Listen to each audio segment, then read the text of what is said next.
Aloha and welcome back to Live at the Legislature. I'm Kyle Kealoha Lindsay, your host for the Legislative Minority. Yesterday, the legislature reconvened for the first time in roughly 2 months since March 16th when the state capitol closed down. And joining us this morning is Representative Gene Ward. He serves as the House Minority Leader and represents House District 17, which runs from Ho'ikai through Kalama Valley. Representative Ward, good morning. Aloha. Good morning, Kyle. Can you see I'm wearing the uniform of the day? Senator Kahele and I got our ties on because we're in session. Yeah, You're not I'll be dressed putting yet. mine on pretty soon too. I was going to say, I'm coming out of my office in Haheone Valley, but we're going to go back to day number 2 and do the business of the people. So Rep Ward, what are your thoughts on the first day? It was a historic day. What's your take?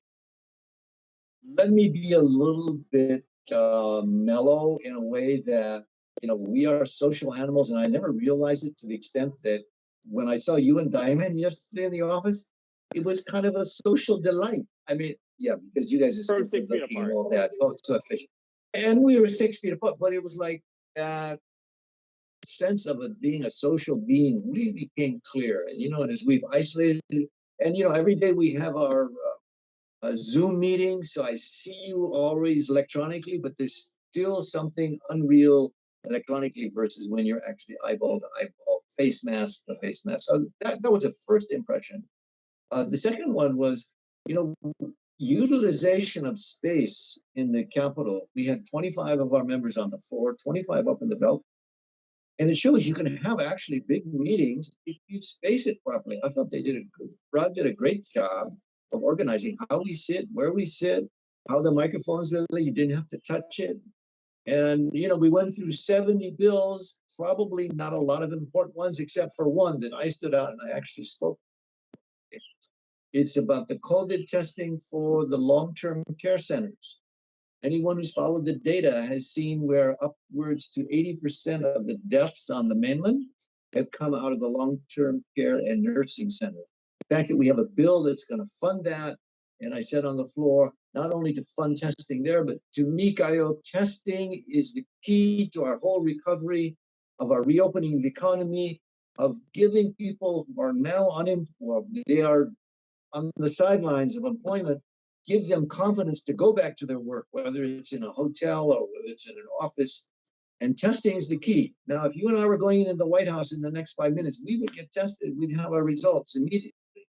That is available. That is something we should have. We should not spare any involvement. Representative McDermott and I are also working on a way of reopening the economy by testing visitors 72 hours before they arrive. If we, the mantra is, if we build it, they will come. The mantra now is, if Hawaii is not safe, they won't come. And we got to make sure that those visitors feel safe. Getting on the airplane, getting off after their temperature check in the airport at Hawaii, getting into their Uber or whatever, getting into their hotel, knowing that they are not going to endanger our employees and our employees are not going to endanger them. So yesterday's testing bill to me was very key. And the fact that we're going to have a pandemic planning unit tells me that the House is really into the ballgame of making sure that this pandemic is cut down, sliced away, and put as a historical thing on the ash heap of history. Now, for the budget shortfall, it seems that the legislature and the executive are on different pages as far as what exactly the deficit is. Governor says 1.5 billion, legislature says roughly 1 billion. What's your take on that? And Representative Ward says probably closer to 2 billion. My office with you and all of our workers, we would crunch the numbers every day, and we did a projection. And I want to say that we said there would be a light in the middle of May, light at the end of the tunnel. We are now on the 12th of May. Everything that we crunched our numbers for kind of have been coming out. By the end of this month, we have really a lot of light. Even on the mainland, they've opened up restaurants, some even bars, actually. But the budget to me is not going to be difficult to plug, but it's going to be bigger than what has been estimated. We have got 257 special funds with monies that haven't been tapped for 5 years. We've got a line of credit from the feds, which we can use. We've got a rainy day fund we can use. We got the CARES Act. So we should be able to get over this hump, just like a family or just like a business. You go through a HELOC, you do a home equity loan if you're going to have a bare spot in your finances. If you're in a company, you do the same thing.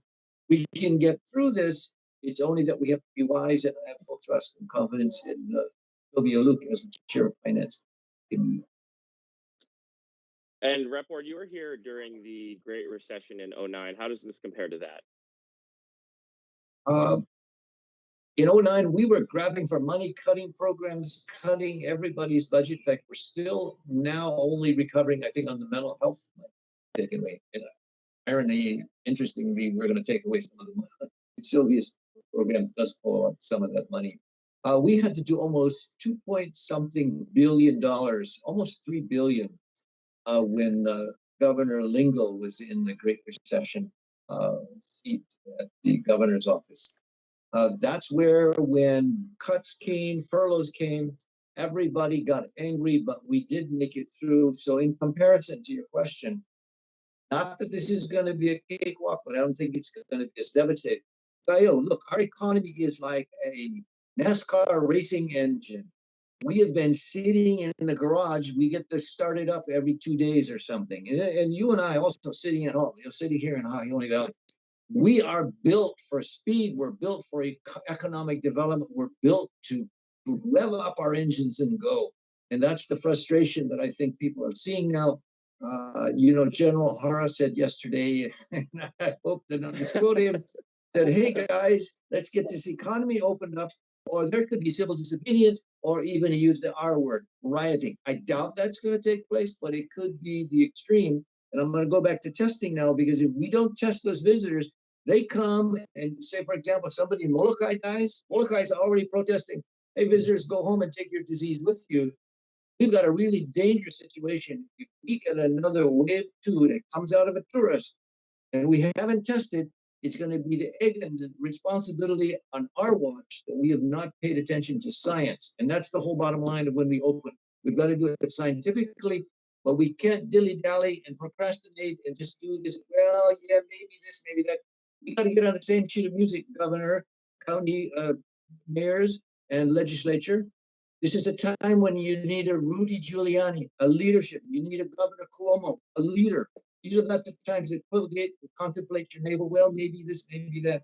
We need leadership. And I think from what Speaker Psyche said yesterday, House is going to be a player in getting us out of this rut and getting back into the mainstream of the economy.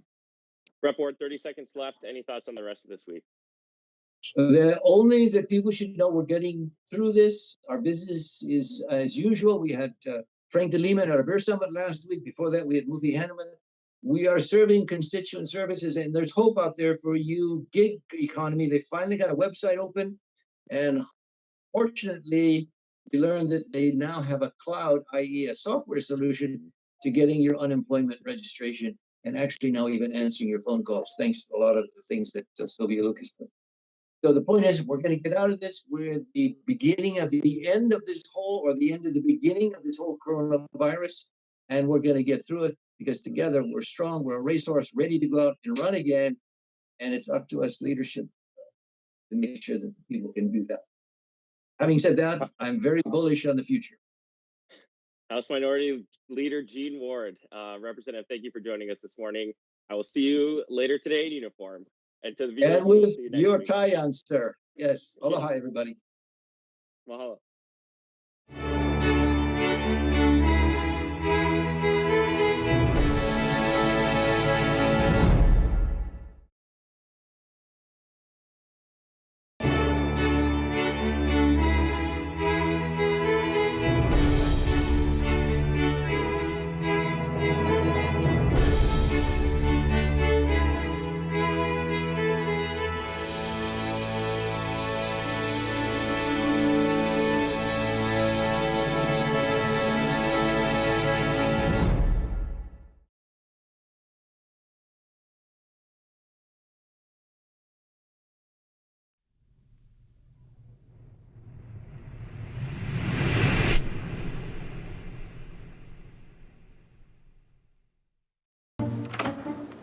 What are you doing? We have to go. I'm gonna be late for work. It's Tuesday morning. I gotta record live at the legislature on Alelo. Senate and House leadership discussing what's happening at the state capitol. So just watch it on the news tonight. Come on, let's go. Hey, this is like getting the news before it's news. If only I could get this remote to work. There. Can we go now? No DVR? No problem. Watch Wednesday evenings at 7 p.m. on Channel 49.